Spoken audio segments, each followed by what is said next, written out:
Hello! La team Oliron la Caraïbe est ravie de vous retrouver pour un nouveau podcast. Historiens, géographes, Chercheurs auteurs en sciences humaines et sociales, sont nos invités chaque mois Pour discuter de nos sociétés caribéennes. Oliron la Caraïbe est une plateforme numérique avec des vidéos ou encore des articles sur olironlacaraïbe.com et sur tous les réseaux sociaux. notre histoire nos territoires, À écouter, écouter, à regarder et à lire. lire.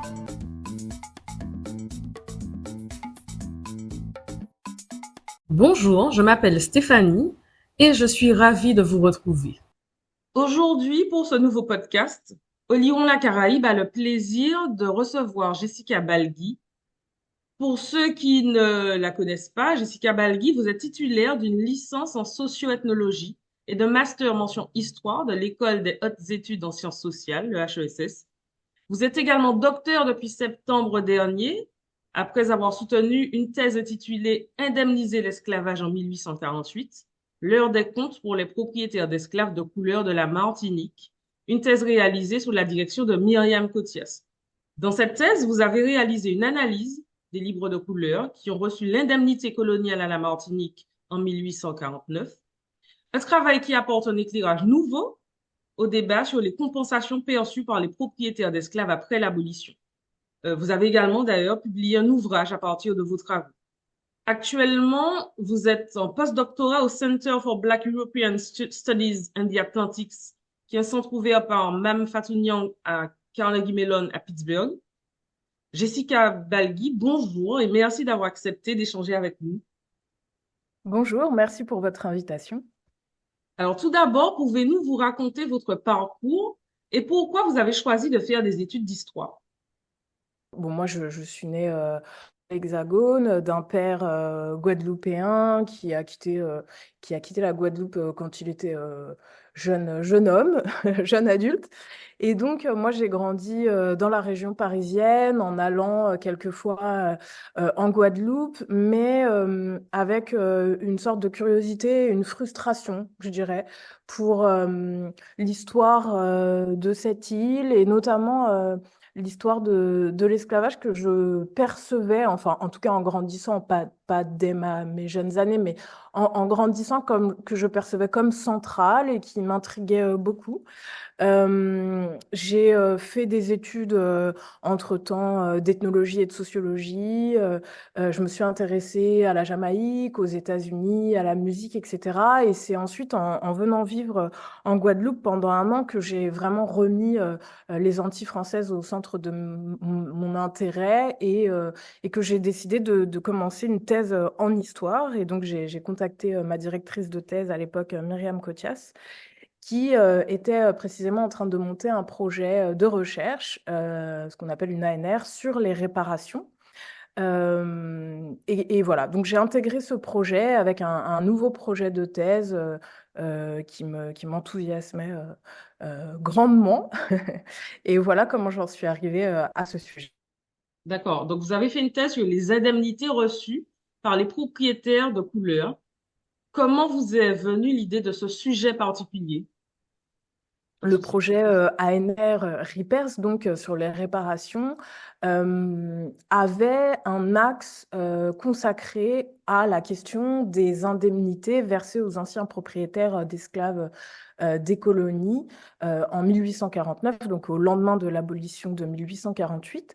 Donc moi, mon travail dans ce projet consistait dans un premier temps à aller dans les archives, rechercher précisément toutes les sources qui allaient nous permettre de documenter cette histoire, donc à la fois les débats, mais également les registres dans lesquels on trouvait les noms de tous les indemnitaires ayant perçu ces sommes au lendemain de l'abolition.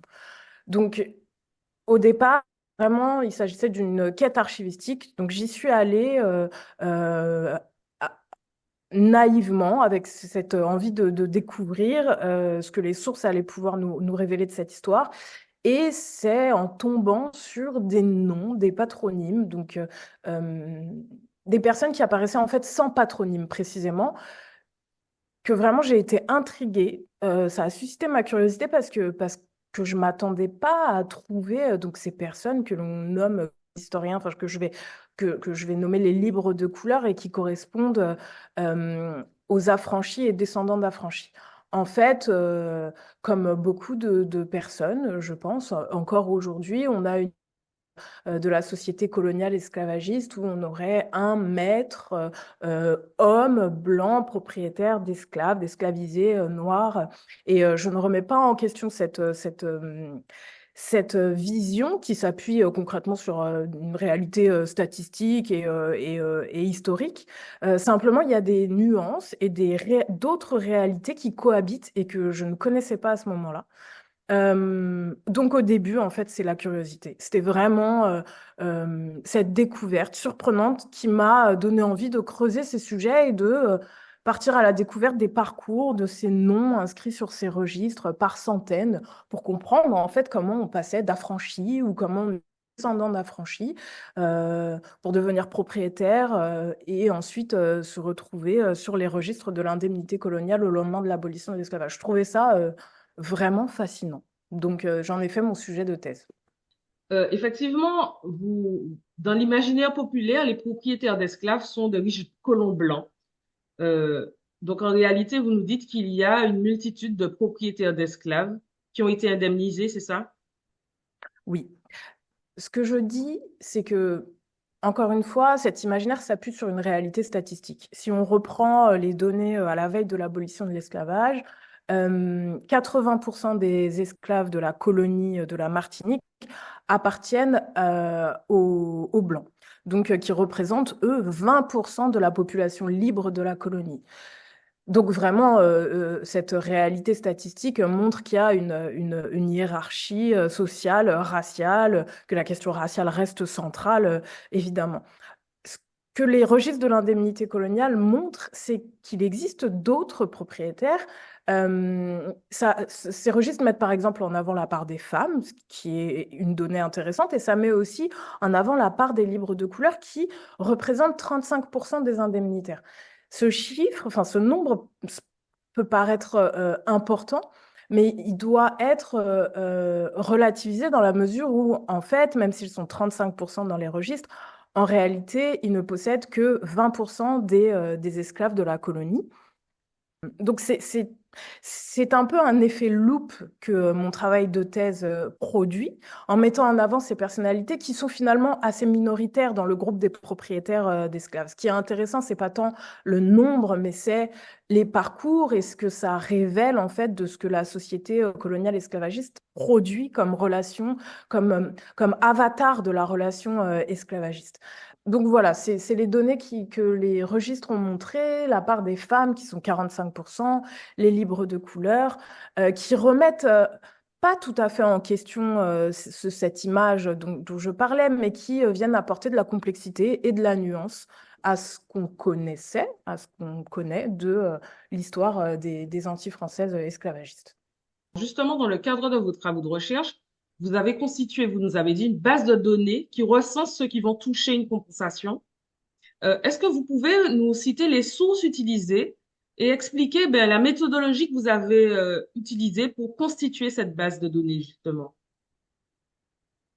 J'ai constitué cette base de données RIPERS, donc esclavage et indemnité, qui recense en effet tous les propriétaires d'esclaves dans l'ensemble des colonies françaises.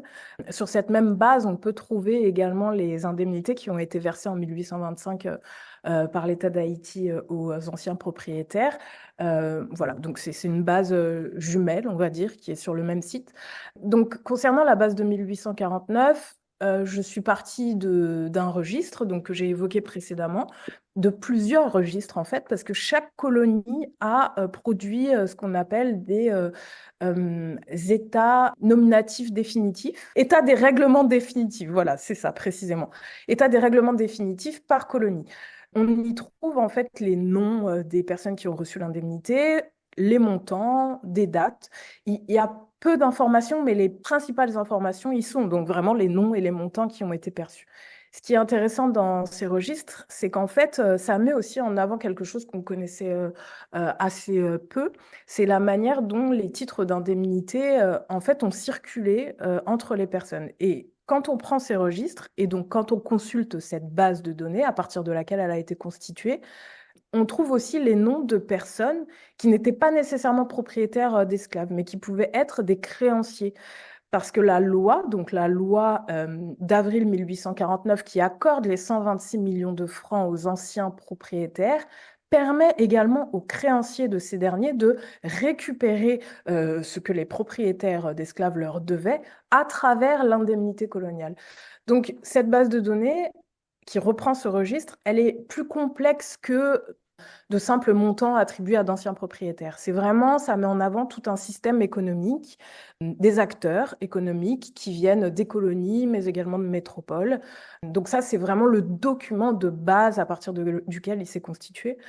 La base de données s'est constituée, pardon. Ensuite, on a voulu faire de cette base de données une base de données évolutive, à partir de laquelle on souhaitait que des informations puissent être ajoutées au fur et à mesure des découvertes archivistiques, les nôtres, celles de nos collègues ou celles de personnes que ça peut intéresser.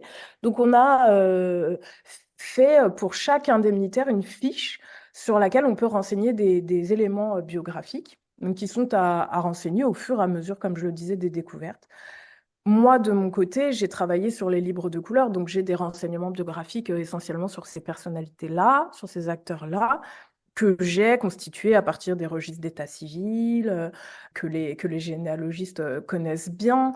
J'ai travaillé à partir des archives notariales également. Il y a plusieurs types de sources comme ça qui permettent de rentrer dans des informations plus fines sur les personnalités, les acteurs qu'on trouve dans ces registres. Mais vraiment, le gros du travail part de cette sous-série K qu'on trouve aux Archives nationales d'Aix-en-Provence, aux Archives nationales d'Outre-mer, voilà, sur l'indemnité coloniale. Les registres de l'indemnité coloniale, ce sont vraiment des documents extrêmement précieux et qu'on avait envie de mettre en avant. Et c'est maintenant chose faite avec cette base de données qui a beaucoup été consultée et qui, voilà, qui, à mon avis, manquait pour une meilleure compréhension de cette histoire. Donc, voilà. Justement, cette base de données dont vous nous parlez, elle est disponible en ligne sur le site du programme Repairs. Est-ce que vous pouvez nous parler de ce programme et de votre, même si vous nous avez déjà donné quelques éléments, et de votre participation à celui-ci? Oui, alors le programme Repairs, c'est un programme de recherche, un programme pluridisciplinaire qui s'est intéressé à la question des réparations. Donc le projet a rassemblé des philosophes, des historiens, des anthropologues, des juristes, des politistes, etc. Donc vraiment l'idée c'était de prendre au sérieux cette question sociétale des réparations en l'interrogeant sous 3 axes. Alors un axe plutôt théorique avec des recherches sur les termes et les concepts mobilisés par les acteurs dans le cadre des demandes de réparation contemporaines.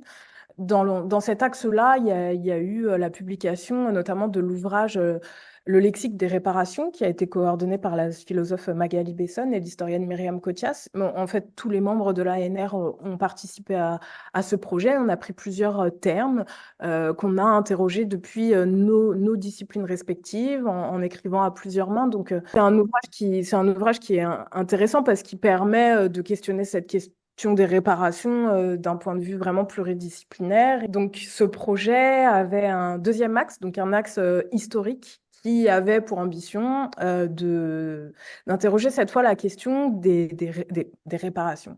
C'est pas des réparations, du coup, c'est un lapsus qui est intéressant, mais des compensations qui ont été versées aux anciens propriétaires, donc comme on l'a évoqué jusqu'à maintenant, à la fois dans le cadre d'Haïti et aussi dans l'Empire colonial français en 1849.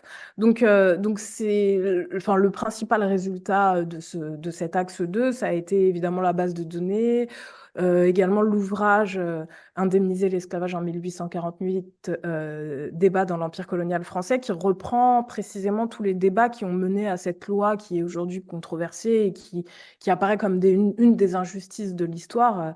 Donc voilà, c'était pour replacer dans le contexte politique, économique, cette question-là. Et le troisième axe, c'est un axe qui s'est intéressé aux demandes de réparation contemporaines à travers le monde. Et il y a eu un projet de carte interactive vraiment très intéressant qui permet de recenser, et vous le trouverez également sur le site du CIRESC, recenser toutes les demandes de réparation, toutes les formes de compensation qui ont été versées, demandées, toutes les actions qui ont été menées partout dans le monde autour de cette question des réparations au titre de l'esclavage. Donc c'est vraiment un projet riche, comme je le disais, pluridisciplinaire, qui a abordé la question vraiment sous différents angles et à différentes échelles et différentes époques. Donc c'est un projet qui s'est achevé il y a 1 an, je crois. Et voilà, et qui a vraiment été très, très, très riche et qui a donné beaucoup de résultats très intéressants. Alors effectivement, c'est un projet très intéressant et nous invitons nos auditeurs à aller consulter cette base de données sur le site Repairs. On mettra le lien en ligne sous le podcast. Alors, on va revenir justement à cette loi controversée dont vous nous parliez. Pour rappel, cette loi du 30 avril 1849 et son décret d'application paru en novembre accordent de l'argent aux planteurs dits dépossédés de leurs esclaves. Et ainsi, 126 millions de francs vont être versés directement à ces planteurs ou sous la forme de rente, ce qui est quand même une somme colossale pour l'époque. Qui est à l'origine de cette proposition de loi? Quel est le contexte de production de cette loi? Souvent, cette loi est généralement imputée à Victor Schœlcher et quel est son rôle dans tout ça? Quels sont les débats qui vont être suscités en France et dans les colonies à ce moment-là? Est-ce que vous pouvez nous en dire plus? Oui, bien sûr. Sur cette loi, au départ, ce sont surtout, bien sûr, les colons et aussi leurs créanciers qui réclament expressément l'indemnité. En fait, ils la posent un peu comme une condition sine qua non à l'abolition. En fait, ils font peser sur la France la menace de la perte des colonies.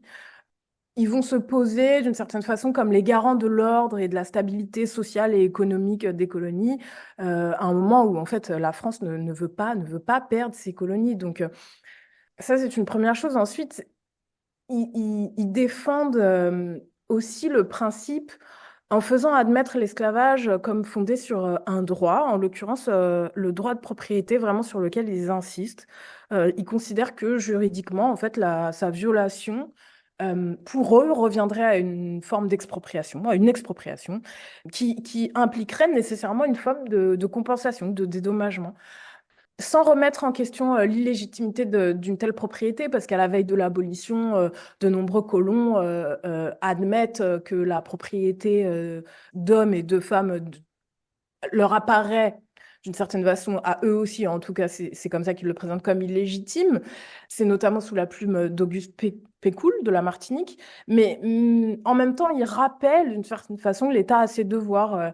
L'argument, c'est de dire que les colons, certes, ont participé à l'esclavage, mais ils n'en sont ni les initiateurs, ni les législateurs, et que l'État est responsable et doit rendre justice en accordant cette indemnité.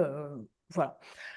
Les créanciers, donc, les propriétaires, souvent des négociants, des armateurs métropolitains, qui eux aussi réclament cette indemnité avec insistance. Et en face, il y a les abolitionnistes, avec Victor Schœlcher en tête, qui en fait ont, moi, ce que je qualifie une position pragmatique. En fait, ce qu'ils veulent, c'est l'abolition et ils voient dans l'indemnité en fait, un moyen de l'obtenir tout simplement. Je sais que le rôle de Victor Schœlcher sur l'indemnité est souvent discuté. Pour avoir travaillé dans les archives, je pense que c'est un peu simplificateur de dire qu'il est à l'origine, ou même qu'il était un défenseur absolu de l'indemnité. C'est plus complexe. Sa position, en fait, elle change. Il la défend effectivement. Et l'abolition proclamée, il se montre beaucoup moins favorable à la question de l'indemnité. Donc, il y a vraiment une forme de pragmatisme et d'utilitarisme, en fait, dans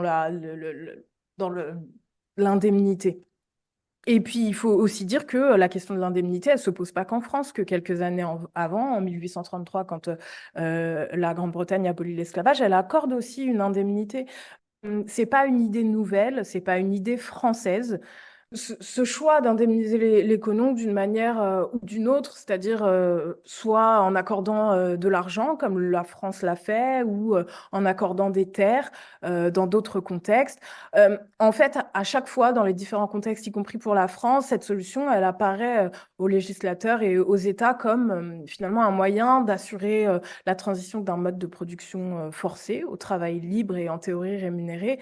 Et en fait, surtout, il permet de rallier les anciens propriétaires qui, la plupart du temps, sont réticents au processus de l'abolition. Donc, c'est toutes ces raisons qui expliquent que cette loi, aujourd'hui, qui nous paraît injuste, a été votée dans le contexte français et ailleurs, en fait. Votre thèse s'intitule Indemniser l'esclavage en 1848, l'heure des comptes pour les propriétaires d'esclaves de couleur de la Martinique. Donc, on l'a dit, vous avez spécifiquement travaillé sur les propriétaires de couleur, mais pourquoi avoir utilisé l'expression l'heure des comptes? Alors, l'heure des comptes, c'est vrai que cette expression dans mon titre de thèse est un peu intrigante, je le reconnais, et merci de me poser la question. En fait, j'ai utilisé cette expression parce qu'elle me semblait rendre compte d'un tournant, d'un moment charnière autour de cette abolition de 1848, notamment pour les propriétaires de couleur. Je voulais jouer sur la polysémie du terme compte, faire les comptes, compter les esclaves, régler ses comptes, rendre des comptes, etc. Si je décline un peu, et ça me permet de rentrer un petit peu dans le détail de mon travail, je pensais déjà à l'expression rendre des comptes.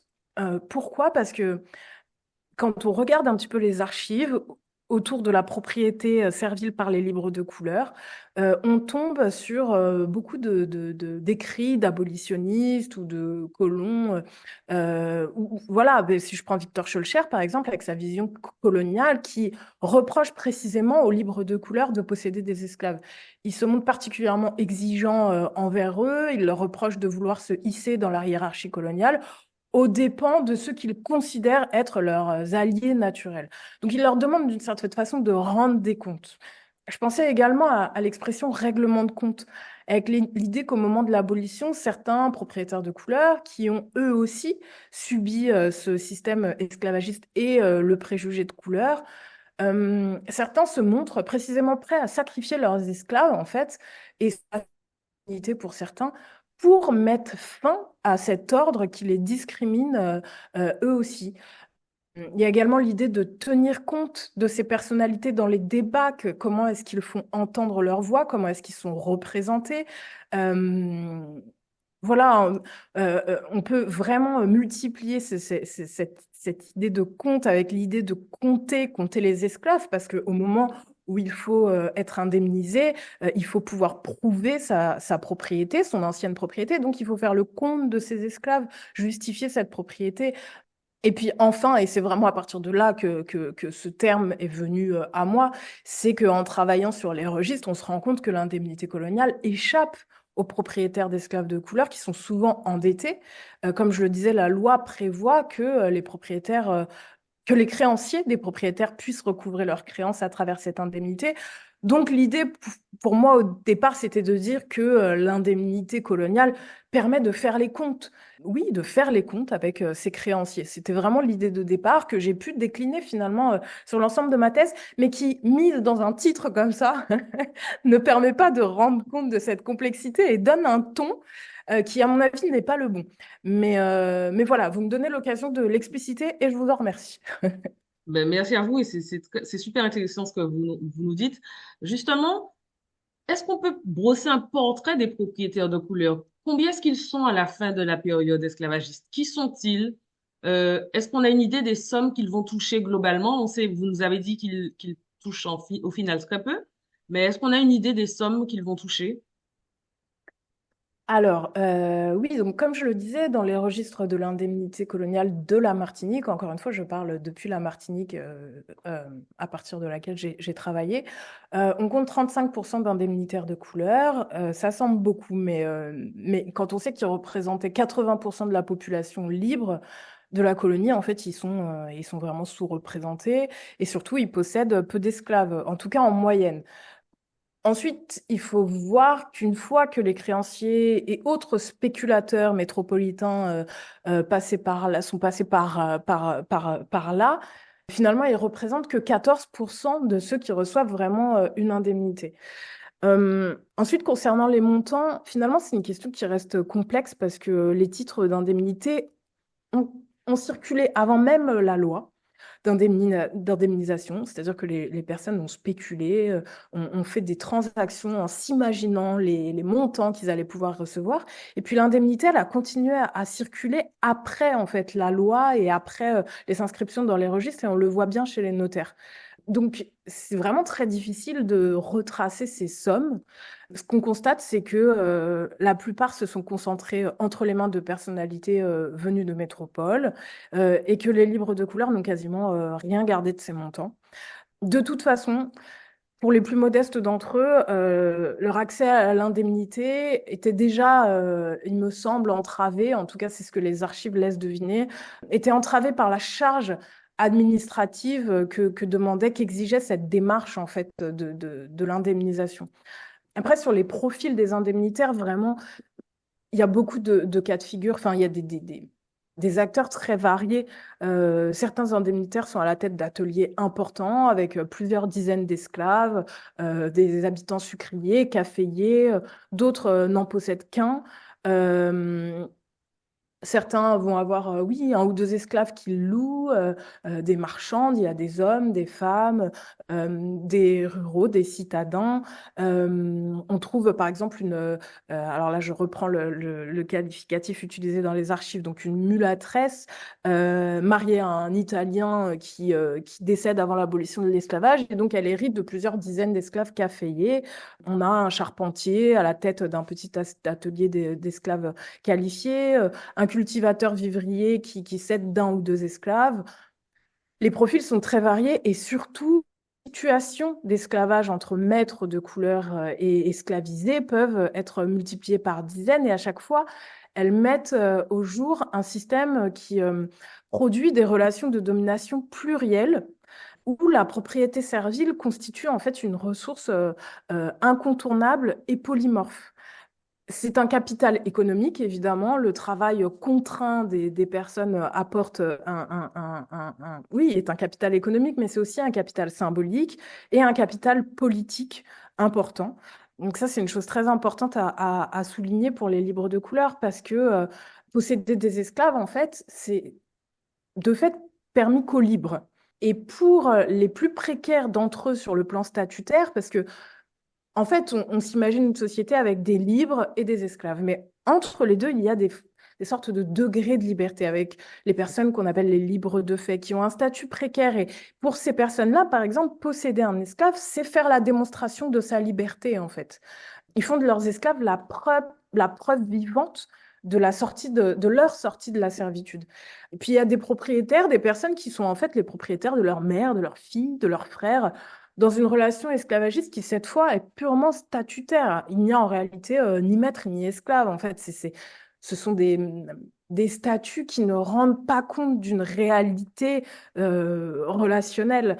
Donc, c'est toutes ces réalités derrière des noms et derrière des statuts que ces registres permettent de révéler, et cette pluralité vraiment de situations.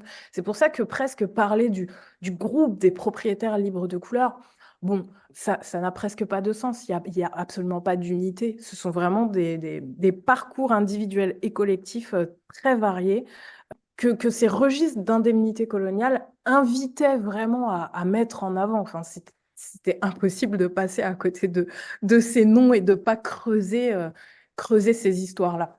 J'ai envie de revenir sur un exemple. Vous nous avez parlé d'une femme mulâtresse qui va hériter d'un caféier. Donc, il y a des femmes qui vont être propriétaires. Qu'est-ce que vous pouvez nous dire à propos de celle-ci? En quoi le fait qu'elle possède des esclaves, qu'elles soient libres de couleur, en quoi c'est une preuve de leur agentivité, c'est-à-dire de leur capacité d'agir malgré les contraintes de leurs conditions? La question des femmes, elle est intéressante parce que elle remet un peu en question une certaine vision de la propriété servile comme étant exclusivement blanche et masculine. Dans les registres, en fait, on voit qu'elles sont près de 45%. Mais il y a toute une réalité en fait sociale qu'il faudrait étudier derrière ce phénomène. En quelques mots, ce que moi j'ai pu en voir, c'est que d'abord sur le plan juridique, les femmes mariées qui partagent leurs biens avec leur mari ont un accès relatif à l'exercice du droit de propriété. Donc en droit et en pratique, ce sont les hommes qui sont à la tête de la famille. Donc, quand on les voit apparaître dans les registres de l'indemnité coloniale, les femmes indemnitaires, donc propriétaires, sont le plus souvent des veuves, en fait. C'est d'ailleurs surtout vrai pour les femmes blanches. Ça l'est moins pour les femmes libres de couleur, qui font preuve, en tout cas, c'est ce que les registres révèlent, d'une plus grande autonomie. Et c'est en fait dans ces données qu'on entrevoit et comment les acteurs, les actrices, les femmes manœuvrent dans cette société de contraintes. Enfin, l'historiographie, de toute façon, sur les livres de couleur, notamment, a montré cette quête d'autonomie à travers, par exemple, les mariages tardifs chez les femmes de couleur, comme l'a montré Frédéric Régent, ou encore la manière dont certaines d'entre elles transmettent des biens, dont des esclaves, à leurs enfants en dehors du cadre du mariage. Jessica Pierre-Louis l'a montré dans un article très intéressant.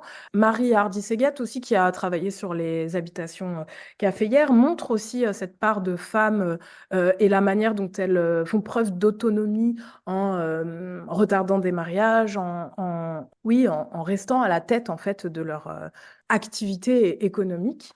Donc, la propriété servile et les registres de l'indemnité coloniale nous donnent un accès à cette réalité, à ces stratégies, même s'il méritera une étude complète. Là, on a quelques bribes d'informations qui nous révèlent ces stratégies, mais ça mériterait un travail plus approfondi. D'accord. Et dans une perspective comparative, est-ce qu'une telle étude existe sur la Guadeloupe?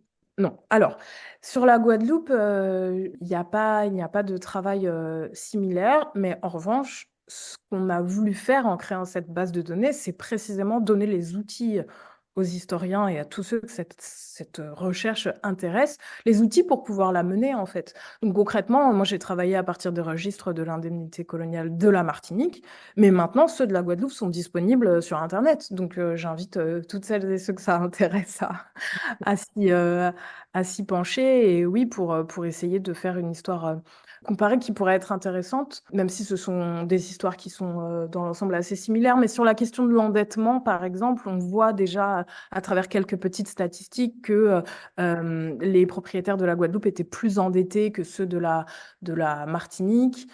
Sur la question des livres de couleur, il y aurait un travail à faire. Vos travaux apportent un éclairage nouveau et complexe sur la question de l'indemnisation.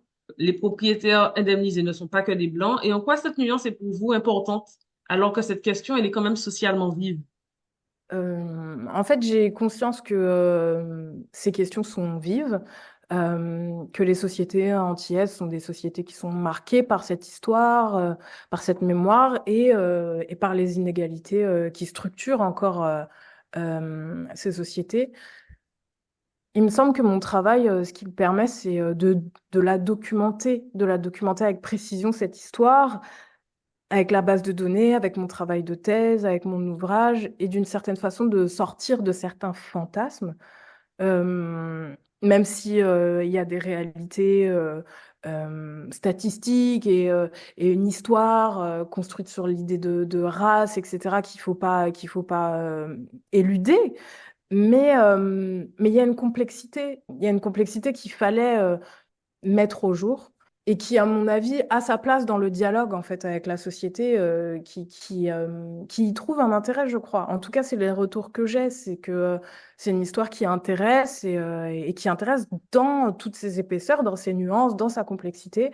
Et le travail des historiens, il me semble, c'est précisément de s'appuyer, et c'est quelque chose auquel je tiens, et en fait, c'est même pas que j'y tiens, c'est que c'est ça, faire ce travail, il me semble, c'est de s'appuyer sur des documents, des sources. Et en fait, je suis contente d'avoir réussi à exhumer d'une certaine façon certains documents d'archives, des débats, des brouillons de commissions, ces registres, etc., à partir desquels on peut vraiment s'appuyer sur des documents précis qu'il faut analyser, qu'il faut critiquer, qu'il faut remettre en contexte, etc., bien sûr, mais qui nous permettent de discuter à partir de choses concrètes, en fait, et non plus à partir de fantasmes. Encore une fois, moi, je suis toujours curieuse d'échanger et de discuter de cet impact, de ces recherches. Donc, c'est comme ça que je m'inscris dans ces débats que je trouve passionnants et auxquels je suis contente de pouvoir contribuer.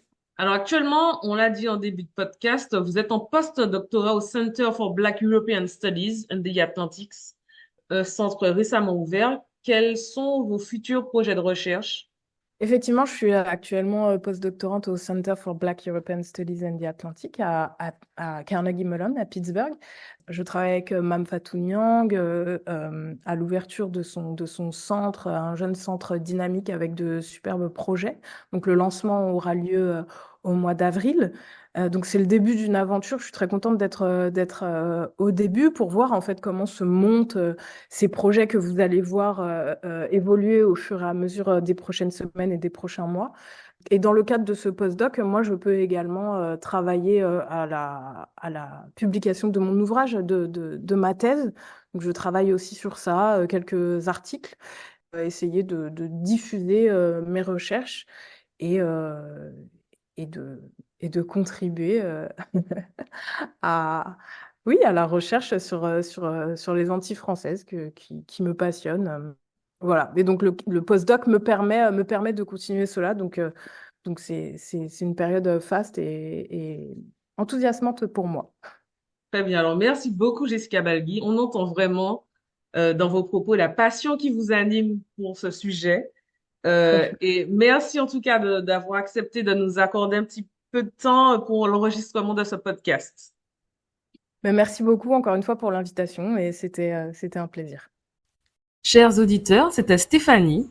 Merci de nous avoir écoutés et à très bientôt pour un nouveau podcast. C'était le podcast d'Oliron la Caraïbe. Oliron la Caraïbe, c'est une plateforme Bienvenue numérique. sur Oliron la Caraïbe, une plateforme numérique sur dédiée à la Caraïbe. olirondlacaraïbe.com. Histoire, géographie, sciences humaines et sociales sur et dans la Caraïbe. À chaque mois, à regarder et à raconter et expliquer. À écouter, à regarder et à lire.